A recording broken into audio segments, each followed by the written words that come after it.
आपके घर में लड्डू गोपाल हैं, तो आप ऐसा नहीं कि मिस्त्री की कटिंग जो आजकल पवा दिया, अरे मिस्त्री की कटिंग प्रसाद में जब मिलती है तो हम लोग इसलिए खा लेते हैं कि प्रसाद है।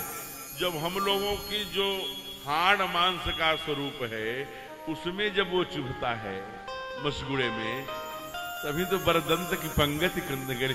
अभी तो थोड़े दो ही दांत आए हैं ना, तो ठाकुर जी के मसूड़े में चुभती होगी नहीं चुभती होगी? हलवाई की दुकान से गए, इतनी मक्खियां बैठ रही हैं, हमने थूका, थूक पर बैठी है, वहां बैठी है, उसी मीठे पर वही मीठा ले आकर ठूस दिया। क्यों भाई? पूजा किन्न अधिक अनुरागा, भावना से अनुराग से। हमारे कमरे में आप धूप जला दीजिए, कुछ देर के बाद चक्कर आने लगता है। हम लोग क्या करते हैं, धूप अगरबत्ती ठाकुर जी के नाक तक ले जाते हैं। कैसा लगता होगा भाई? भावना से करिए। अगर आपके घर में लड्डू गोपाल हैं तो भावना से करना पड़ेगा। अभी ये लड्डू गोपाल को आप लोगों ने आजकल ये जो साउंड चलाते हैं, साउंड वाले भैया, तो बड़ा सुनाते हैं कि एक बुढ़िया थी जो लड्डू गोपाल रखी थी, एक दिन उसके बहू स्नान करा रही थी, गिर पड़े तो एकदम पागल हो गई। डॉक्टर को बुलाया गया। वो गीत चलता है, भक्त के बस में है भगवान, तो आके आला लगाता है तो उसकी धड़कन है। ऐसे एक नहीं अनेक उदाहरण हैं।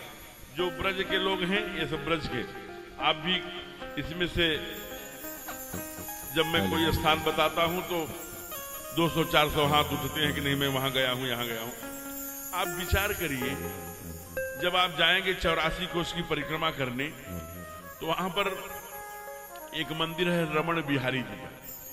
कभी वहां के पुजारी जी से उस घटना के बारे में पूछना। अभी अधिक नहीं 100 वर्ष पहले नित्य गोपाल दास जी महाराज जी के शिष्य ही वहां पुजारी थे। नित्य गोपाल दास जी के शिष्य, कल की बात है, जाड़े का दिन है, माघ का महीना होगा, जनवरी फरवरी का। एक सेठानी को, एक सामान्य माँ है, वो दिल्ली में रहती, उसको स्वप्न आया कि बिहारी जी जो है वो बड़े, रमण बिहारी जी बड़े वो उसमें हैं, ठंड में है।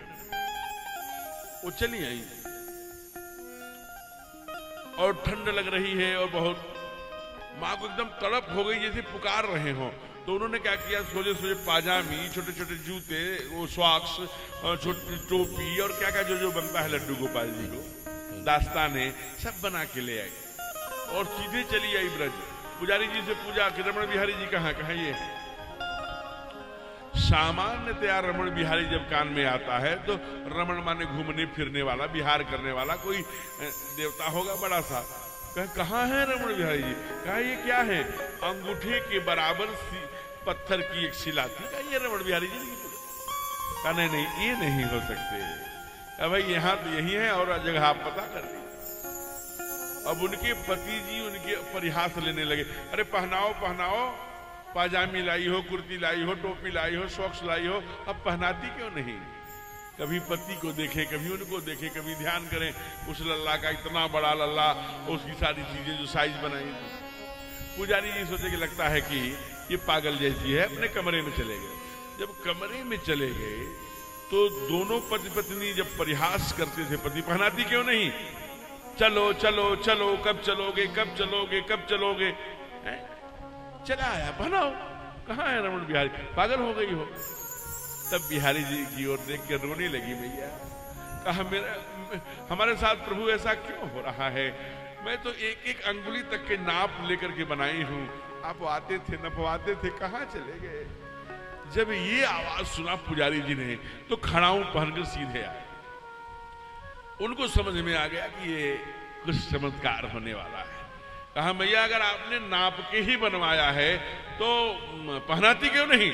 और जब ही माँ ने उठाया पाजामी और कुर्ती पहनाने के लिए उस पत्थर को, और स्वयं वो एकदम से रमण बिहारी बन गए, हाथ पांव से